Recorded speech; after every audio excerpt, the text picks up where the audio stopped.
Hi friends, welcome to our channel positive inbox Hindi.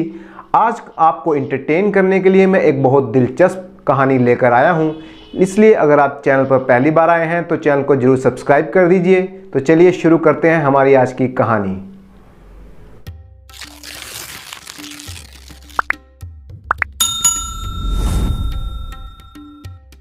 बहुत पहले की बात है। किशनपुर गांव में रमना नाम का एक आदमी रहता था। रमना के घर में उसकी पत्नी, 3 बच्चे थे।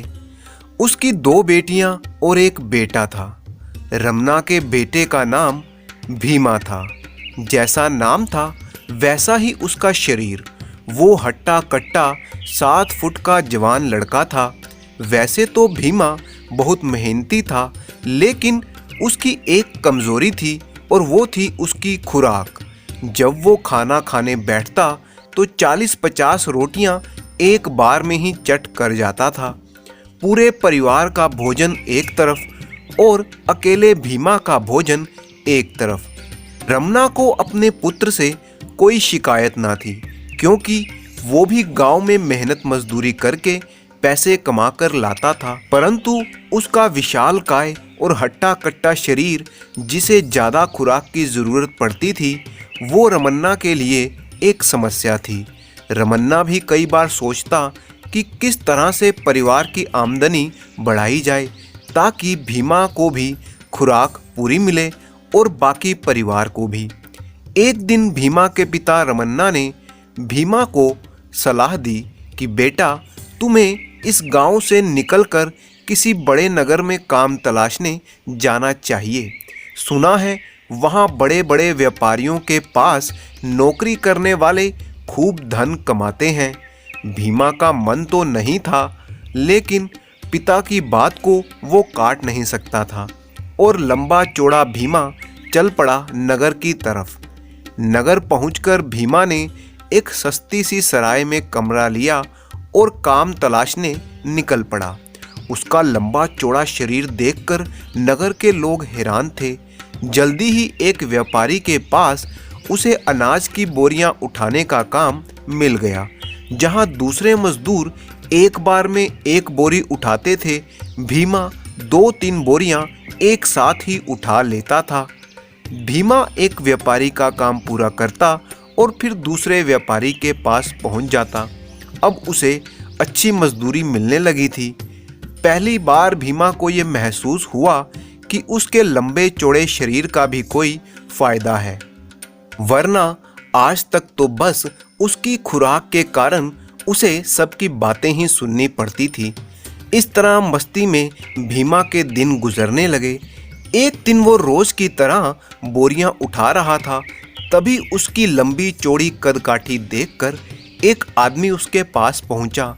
उसने काफ़ी महंगे और शानदार कपड़े पहने हुए थे। असल में वो राज्य के राजा का सेनापति था और भीमा का तगड़ा शरीर देखकर उसे सेना में भर्ती होने की बात कहने लगा। भीमा ने कहा, हजूर, मैं आपकी सेना में सैनिक तो बन जाऊं, मगर मेरे साथ एक समस्या है, वो है मेरी खुराक। क्या आपकी सेना में मुझे भरपूर खाने को मिलेगा?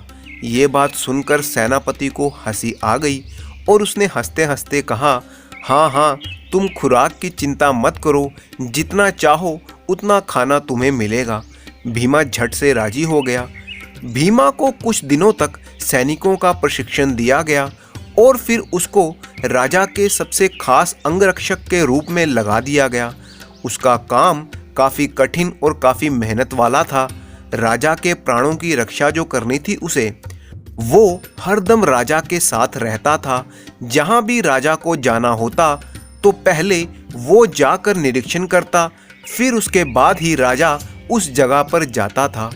इस तरह उसका काम काफ़ी थका देने वाला था, परंतु भीमा को इस बात का संतोष था कि अच्छी पगार के साथ साथ उसे अच्छी खुराक भी मिल रही है। भीमा के दिन अच्छे बीत रहे थे। एक शाम की बात है। चांदनी पूरी तरह खिली हुई थी और ठंडी मीठी हवा चल रही थी। तो राजा साहब का मन हुआ कि आज उनका बिस्तर महल की छत पर लगवाया जाए। वो खुले आसमान के नीचे सोना चाहते थे। राजा के हुक्म से महल की छत पर शानदार तख्त बिछाकर उनका बिस्तर लगा दिया गया।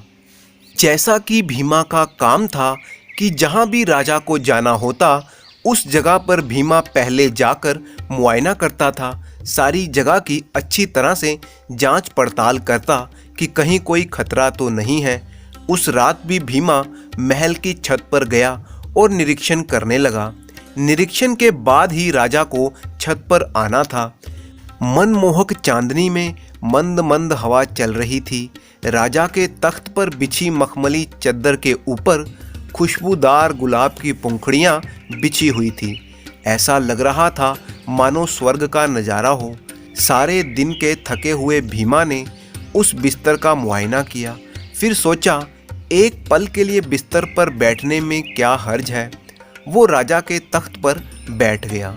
फिर सोचा कि अगर बैठ ही गया हूँ तो 2 पल के लिए लेट कर भी देख लूँ कैसा आनंद आता है।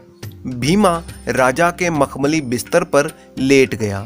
मंद मंद खुशबूदार हवा के बीच थके टूटे भीमा को पता ही न चला कि कब उसकी आंख लग गई। भीमा बहुत देर तक बिस्तर पर सोता ही रहा। उसकी नींद तब खुली जब उसे राजा के चिल्लाने की आवाज़ सुनाई दी।